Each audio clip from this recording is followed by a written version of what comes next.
নমস্কাৰ ছাত্ৰ ছাত্ৰীসকল, বিকাশ এডুকেশ্যন চেনেলৰ সকলোকে আশাবাদ আপোনাক স্বাগতম জনাইছোঁ। আজি আমি এইটো ভিডিঅ'ত আলোচনা কৰিম যে অসম জাতীয় বিদ্যালয় ক্লাছ 5ৰ বিজ্ঞানৰ পাঠ নং 1 জীৱৰ বৈশিষ্ট্য। ইয়াৰ আজি প্ৰশ্নোত্তৰখিনি আলোচনা কৰিম। তেনেহ'লে ভিডিঅ'টো স্কিপ নকৰাকৈ শেষলৈকে চাই থাকক।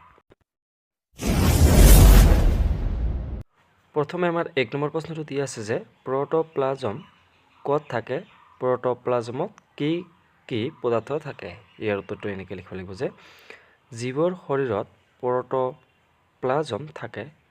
প্ৰ'ট'প্লাজমত পানীৰ উপৰিও protein, nucleic acid, lipid, carbohydrate নামৰ পদাৰ্থবোৰ থাকে। এনেকৈ লিখিলে হৈ যাব। তাৰপিছত প্ৰশ্নটো দি আছে 2 নম্বৰ প্ৰশ্নটো যে প্ৰ'ট'প্লাজমৰ কিমান অংশ পানী। ইয়াৰ উত্তৰটো লিখিম যে প্ৰ'ট'প্লাজমৰ 80ৰ পৰা 90% পানী। তাৰপিছত 3 নম্বৰ প্ৰশ্নটো আমাৰ দি আছে যে জীৱৰ বৈশিষ্ট্যবোৰ কি।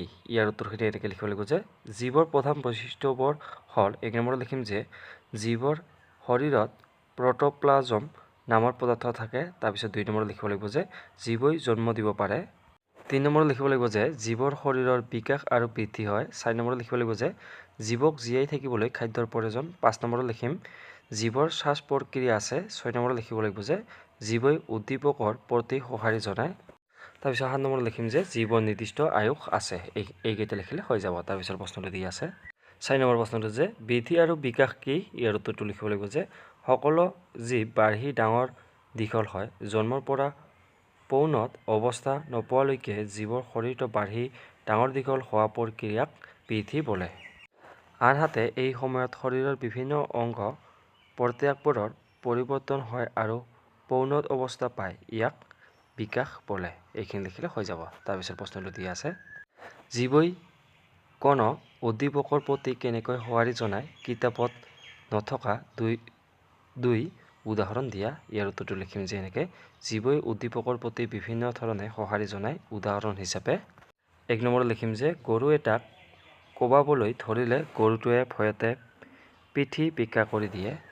তাৰপিছত 2 নম্বৰত লিখিব লাগিব যে খোজকাঢ়ি গৈ থাকোঁতে হঠাৎ সাপ এডাল গছকিব ধৰিলে মানুহে ভয় খাই পিছুৱাই আহে, নহ'লে জাপ মাৰি সাপডালৰ ওপৰেৰে পাৰ হৈ যায়।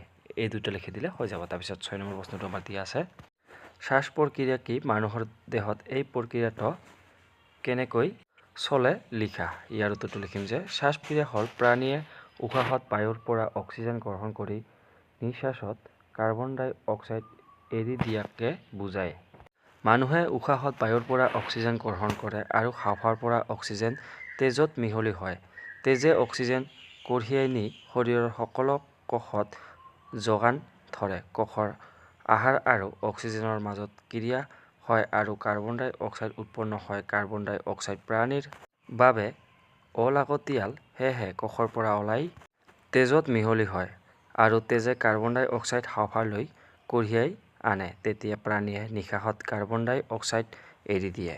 এইদৰে মানুহৰ দেহত শ্বাস প্ৰক্ৰিয়া চলি থাকে। এইখিনি লিখিলে হৈ যাব। তাৰপিছত 7 নম্বৰ প্ৰশ্নটো আমাৰ দিয়া আছে যে উদ্ভিদে কোনখিনি কাৰ্বন ডাই অক্সাইড গ্ৰহণ কৰে আৰু কোনখিনি এৰি দিয়ে লিখা। ইয়াৰ উত্তৰখিনি লিখিম যে উদ্ভিদে পাতৰ সহায়ত খাদ্য প্ৰস্তুত কৰে। খাদ্য প্ৰস্তুত কৰিবলৈ বায়ুৰ পৰা কাৰ্বন ডাই অক্সাইড গ্ৰহণ কৰে। পাতত প্ৰস্তুত হোৱা খাদ্য সকলো কোষলৈ যায়। উদ্ভিদৰ কোষবোৰৰ মাজত একোখন আৱৰণ থাকে। আৱৰণৰ মাজত অক্সিজেন কোষত সোমায়। কোষত অক্সিজেন আহাৰৰ লগ লাগে। ইয়াতো কাৰ্বন ডাই অক্সাইড, পানী আৰু তাপ শক্তি উৎপন্ন হয়। এই উৎপন্ন হোৱা কাৰ্বন ডাই অক্সাইড আৱৰণৰ মাজেৰে বায়ুলৈ এৰি দিয়ে। এইখিনি লিখিলে হৈ যাব। তাৰপিছত প্ৰশ্ন দি আছে 8 নম্বৰ প্ৰশ্নটো দি আছে যে জীৱ আৰু জড়ৰ মাজৰ পাৰ্থক্যবোৰ লিখা। ইয়াৰ উত্তৰখিনি এনেকৈ লিখিম যে 1 নম্বৰত লিখিম যে জীৱই জন্ম দিব পাৰে কিন্তু জড়ই জন্ম দিব নোৱাৰে। তাৰপিছত 2 নম্বৰত লিখিম যে সকলো জীৱ কোষেৰে গঠিত কিন্তু জড় কোষেৰে গঠিত নহয়। 3 নম্বৰত লিখিব লাগিব যে জীৱৰ শ্বাস প্ৰক্ৰিয়া আছে, জড়ৰ শ্বাস প্ৰক্ৰিয়া নাই। 4 নম্বৰত লিখিব লাগিব যে জীৱৰ শৰীৰৰ বৃদ্ধি আৰু বিকাশ হয়, জড়ৰ বৃদ্ধি আৰু বিকাশ নহয়। 5 নম্বৰত লিখিম যে জীৱই জীয়াই থাকিবলৈ খাদ্যৰ প্ৰয়োজন, জড়ৰ কোনো খাদ্যৰ প্ৰয়োজন নাই।